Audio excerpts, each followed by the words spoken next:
Bismillahirrahmanirrahim. Assalamualaikum warahmatullahi wabarakatuh. Waalaikumsalam warahmatullahi wabarakatuh. Bismillahirrahmanirrahim. Alhamdulillahirabbil alamin wa bihi nasta'inu ala umuri dunya waddin wa la haula wa la quwwata illa billahil aliyyil azim. Sebelum kita mulai pelajaran hari ini, sejenak kita berdoa terlebih dahulu. Dipimpin doanya. Silakan. Siap, berdoa dimulai. Bismillahirrahmanirrahim. Qala rabbi ishrah li sadri wa yassir li amri wahlul 'uqdatam min lisani yafqahu qawli.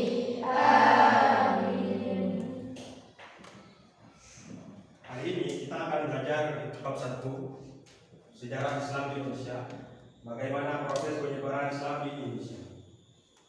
Ini kita akan belajar tentang Islamisasi, bagaimana Islam disebarkan, masuknya Islam pertama kali di Indonesia. Setidaknya hari ini yang akan kita pelajari, 5 kondisi yang akan kita pelajari selama satu pertemuan ini. Yang pertama, kondisi sosial budaya penduduk Indonesia, kondisi agama dan kepercayaan pada waktu itu, kondisi perekonomian yang terjadi di masa penyebaran Islam, kondisi sosial, politik, suku dan bangsa yang ada di Indonesia sebelum pada masa itu. Yang pertama, kondisi sosial dan budaya. Di sini negara Indonesia, kalian perhatikan gambarnya, adalah merupakan negara dengan berbagai macam suku bangsa. Satu negara yang kaya dengan keanekaragaman. Bahkan di Pancasila kita terdiri dari beberapa ajaran di dalam Pancasila. Itu salah satunya adalah Bhinneka Tunggal Ika, yang terdiri dari banyak suku tapi tetap satu Indonesia. Tetap satu Indonesia. Maka hal ini yang perlu kita lestarikan. Bangsa orang Jawa, orang Madura, adat istiadatnya, dan bahkan bahasanya berbeda dengan orang Bali misalnya, orang Bugis, macam-macam berbeda, memiliki corak dan seni budaya yang berbeda, beragam bahasa, berbagai perbedaan itu yang membentuk keanekaragaman suku bangsa Indonesia. Dan ini adalah merupakan satu keindahan yang harus dijaga. Keanekaragaman ini yang perlu kita pertahankan begitu, pertahankan sampai mati.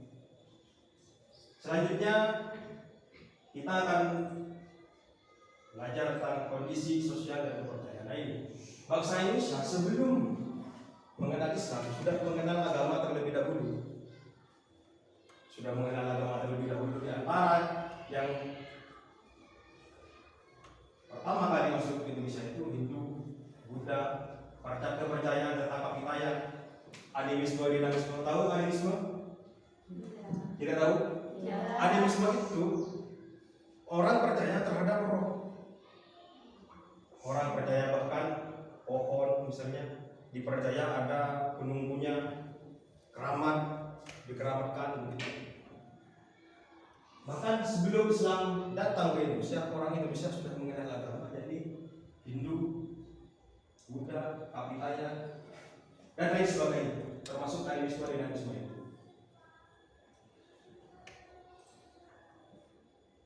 Selanjutnya, kondisi perekonomian di Indonesia. Nenek moyang kita itu adalah bangsa dengan berbagai macam mata pencaharian. Di antaranya ada yang bercocok tanam, ada yang berdagang di dekat pasar. Di Grojogan ada pasar apa namanya? Kriungan. Dekatnya Intan. Pasar Kriungan di Gembu. Kriungan. Ada yang bercocok tanam di daerah kita, sawah. Ada berserang gempuk, kami camping sekarang. Ada yang beternak. Siapa yang pelihara ayam di rumahnya? Saya. Nyerah itu dong. Ayam mana namanya itu? Ya 1000-an itu. Ada yang berlayar. Siapa yang orang tuanya nelayan? Tidak ada ya. Karena di Bondowoso tidak ada lautan, kita tidak punya pantai. Kalau kamu mau lihat nelayan itu harus ke Situbondo atau ke daerah Besuki untuk melihat nelayan. Di Bondowoso tidak ada. Di Bondowoso itu karena datarannya tinggi, maka yang paling banyak adalah bercocok tanam atau sawah. Nah, ini di daerah pesisir sebagai nelayan dan pedagang ikan. Selanjutnya, kondisi sosial dan politik. Bahkan Islam datang itu pada abad ke-7 sampai abad ke-12. Sriwijaya itu sudah menguasai Nusantara pada waktu itu. Nah, ini Sriwijaya merupakan, karena di kerajaan Sriwijaya itu ada di daerah pesisir dan dia menguasai jalur perdagangan laut Sriwijaya. Itu Islam datang pada abad ke-7. Ini merupakan satu yang dibangga-banggakan oleh Sriwijaya karena ada di daerah pesisir yang menjadi pusat perdagangan, bahkan jalur perdagangan internasional. Selanjutnya, kondisi suku, bangsa, dan seperti yang saya jelaskan tadi di awal, hal ini yang harus kita jaga. Bahkan dari Sabang sampai Merauke berbeda-beda, tetap satu jua begitu, beragam kebudayaan, beraneka ragam, bahasa yang ada di Indonesia perlu kita lestarikan. Dari sini ada pertanyaan? Tidak perlu? Tidak ada? Nanti di terakhir ya, dipertanyakannya. Bagaimana proses masuknya Islam di Indonesia? Apa saja teori-teori? Apa saja yang membuat Islam bisa diterima dengan baik? Yang pertama, masuknya Islam di Indonesia melewati jalur perdagangan. Jalur perdagangan. Pada tahap permulaan, saluran Islamisasi adalah melewati perdagangan lalu lintas pada abad ke-7 dan sampai ke-16. Itu yang saya maksud tadi di Sriwijaya. Memegang peranan penting dalam penyebaran Islam dan kebudayaan yang ada di Indonesia. Ini sudah menjadi jalur perdagangan internasional, bahkan di Arab, Persia, bisa dilihat di sini. Dan India turut mengambil peran dagang dan bagian barat dan Asia dan Timur Asia. Penyebaran Islam melalui perdagangan Islam menguntungkan karena raja-raja atau bangsawan turut terlibat dalam hal ini. Begitu rajanya sudah terpengaruh pada Islam, rakyatnya juga akan terpengaruh.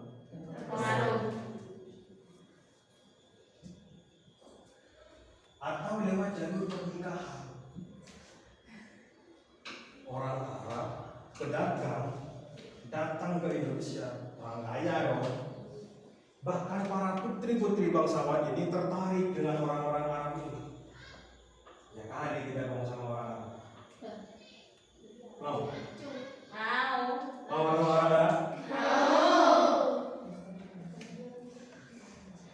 Dan ketika para putri-putri bangsawan ini beragama berbeda dengan para bangsawan-bangsawan Arab ini, maka syaratnya hanya satu, masuk Islam terlebih dahulu baru akan bisa diterima. Yang namanya cinta itu buta, ya dia tinggalkan agama nenek moyangnya, masuk ke agama Islam dan kemudian beragama Islam, berketurunan Islam, menjadi berketurunan Arab, berketurunan Arab Islam, dan kemudian memiliki anak dan seterusnya, memiliki keturunan di lingkungan mereka dan mendirikan sebuah perkampungan. Sekarang perkampungannya disebut Kampung Arab, tahu? Ya. Jadi di Bondowoso itu ada Kampung Arab, di situ tempatnya orang-orang Arab. Ada pecinan, tempatnya orang-orang Cina, di mana itu? Pecinan? Ya di pasar itu. Kalau ke sana itu pecinan di situ semuanya. Di situ kan semuanya komplotannya orang-orang Cina. Sedangkan kalau kamu ke timur sedikit ada tempat perkampungan namanya Kampung Arab. Di situ semuanya tempat orang Habaib, orang-orang Arab berkumpul di situ. Komplotannya orang-orang Arab berkumpul di sebelah timur kota Malaysia. Itu dalam jalur pernikahan. Misalnya lewat jalur pendidikan, atau disebutnya halaqah kalau menurut Kiai Haji Sahal Mahfud ya. Menurut Kiai Haji Sahal Mahfud disebutnya halaqah. Halaqah ini adalah satu cikal bakal yang kemudian didirikan untuk pendidikan pesantren. Karena halaqah itu metode pembelajarannya adalah santri datang ke rumah atau tempatnya kiai atau seorang guru, menetap di sana dalam waktu yang cukup lama, menetap di sana dan akhirnya mendapatkan ilmu dan dia kembali ke tempat asalnya menyebarkan Islam di sana. Salah satu masuknya Islam atau tersebarnya Islam di Indonesia jalur pendidikan. Orang yang tidak beragama, orang yang tidak tahu agama, ingin tahu agama datang seperti kamu datang ke sini. Ada yang berdoa? Ada. Siapa? Yang berdoa? Orang yang mau berdoa, yang datang ke sini belajar sama kiai, belajar sama asatid, dan kemudian pulang lagi menyebarkan agama. Ini jalur pendidikan. Jalur seni budaya. Jalur seni budaya ini dulunya diprakarsai oleh beberapa sunan. Di Sunan Kalijogo salah satu tokoh yang memprakarsai pertunjukan wayang. Jadi begitu dia mau masuk menonton wayang, karena zaman dulu orang-orang itu sangat gandrung sekali dengan pertunjukan wayang. Kalau sekarang itu bioskop atau kamu nonton TikTok begitu jarang. Jadi kan misalnya sekarang kan banyak TikTok yang sudah merepost akun-akun yang merepost misalnya ceramah-ceramah kiai begitu. Nah, kurang lebih sama penyebaran Islam pada waktu itu dengan mempengaruhi kegandrungan orang pada waktu itu. Karena pada zaman itu TikTok masih belum ada, YouTube masih belum dipikirkan, maka karena mereka orang Jawa pada waktu itu sudah mengenal yang namanya pewayangan, maka penyebaran Islam menggunakan wayang sangat kecil. Salah satu yang dilakukan oleh Sunan Kalijogo. Begitu mau masuk, mau nonton wayang, maka harus mengucapkan 2 kalimat syahadat terlebih dahulu. 2 kalimat syahadatain atau 2 kalimat syahadat. Tapi karena lidah dan lidah orang Jawa berbeda dengan lidah dan lidah orang Arab, maka disebutnya labang sakete. Orang nikah biasanya di depan ada labang sakete, mau masuk atau pintu selamat datang begitu.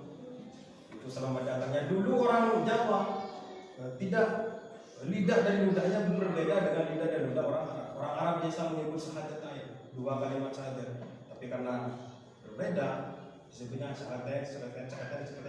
2 kalimat syahadat disebutnya sekaten. Jadinya labang sakete itu sekarang. Mengucapkan 2 kalimat syahadat terlebih dahulu. Ini kasihan yang orang-orang Buddha, Hindu Buddha datang nonton wayang, pulang-pulang ucap assalamualaikum di rumahnya, tidak kok ucap salam kata istrinya. Baru nonton wayang, ya pantas kan sudah Islam sekarang. Gitu. Jadi satu keluarga bisa jadi beda ini. Itu jalur seni dan budaya. Ada juga yang jalur tasawuf. Atau tasawuf itu orang-orang tasawuf disebutnya, orang yang ahli tasawuf disebutnya sufi. Ya misalnya banyak Sunan Kalijogo, termasuk salah satu Wali Songo misalnya adalah orang yang sufistik, mendekatkan diri kepada Allah. Ini jalur tasawuf. Ada juga jalur politik, tapi tidak sama seperti politik sekarang.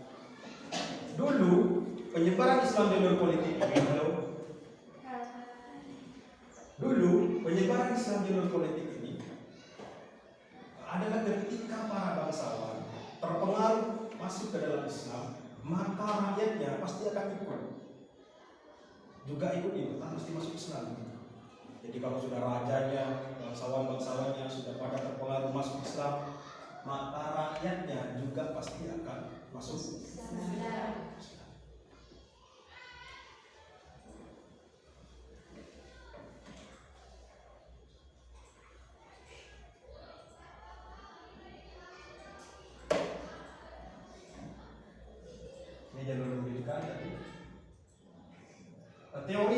Islam ke Indonesia, setidaknya kita akan membicarakan 4 teori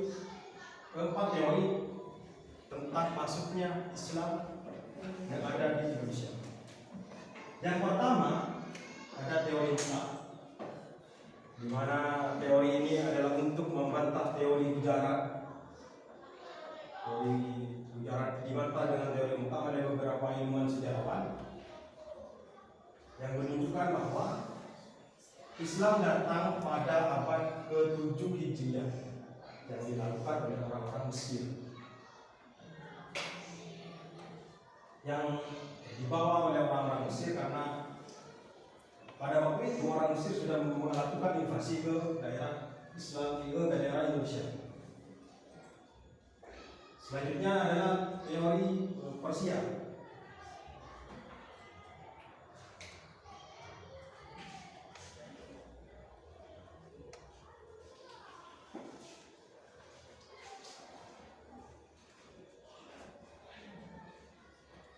Teori ini masuk ke Indonesia, bahwasanya teori ini mengatakan bahwa Islam masuk ke Indonesia pada abad ke-15 dibawa oleh bangsa Persia, sekarang namanya Iran. Orang-orang Iran sudah melakukan invasi Indonesia sejak abad ke-15 menurut teori Persia. Didasarkan pada kesamaan antara budaya Persia dengan masyarakat Indonesia, di antaranya adalah 10 Muharram misalnya. 10 Muharram di Indonesia juga sedang melaksanakan 10 Muharram di Indonesia juga sama begitu. Karena hal ini maka teori Persia dijadikan dasar bahwasanya Persia atau Iran adalah salah satu yang menyebarkan Islam di Indonesia. Selanjutnya mujarad ini dari India atau Tambai, orang yang membawa Islam ke Indonesia pada abad ke-13. Ini sebelum teori sebelumnya, teori Persia.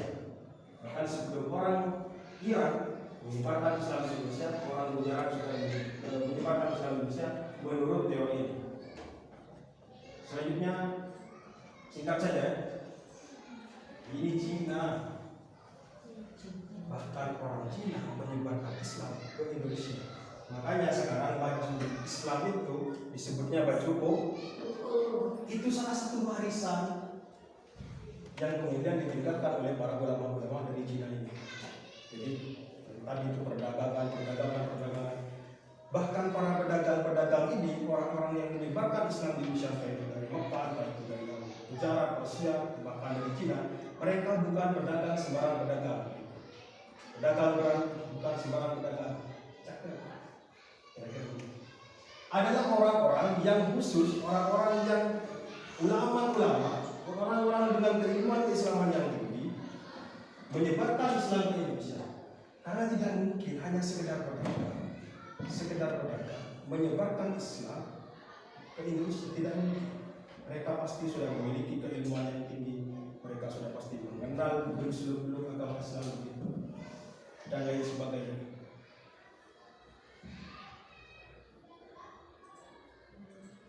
Sudah selesai. Ada pertanyaan? Kamu? Ya. Kenapa ajaran Islam mudah diterima di Indonesia? Kenapa? Kenapa ajaran Islam mudah diterima di Indonesia? Kenapa ajaran Islam mudah diterima di Indonesia? Setidaknya ada beberapa hal yang membuat ajaran Islam itu mudah diterima di Indonesia. Yang pertama, cara masuknya Islam mudah. Halo? Kenapa Islam mudah diterima di Indonesia? Karena cara masuknya mudah. Cara masuknya cukup mengucapkan 2 kalimat syahadat seperti yang dilakukan oleh Sunan Kali Jogo. Selesai. Yang kedua, tidak ada sistem kasta di dalam Islam. Jadi tidak ada sistem kasta yang paling tinggi, kasta yang paling rendah. Semua orang sama di dalam Islam. Setidaknya hal itu yang membuat Islam mudah diterima di Indonesia, karena sebelumnya agama Hindu-Buddha itu mengenal sistem kasta. Sudah selesai? Tidak ada lagi? Terima kasih saya sampaikan. Cukup sampai di sini kiranya pembelajaran kita hari ini. Sebelum saya tutup dengan salam, sejenak kita berdoa terlebih dahulu. Dipersilakan di bawah sini. Ya, berdoa. Silakan berdoa. Berdoa mulai.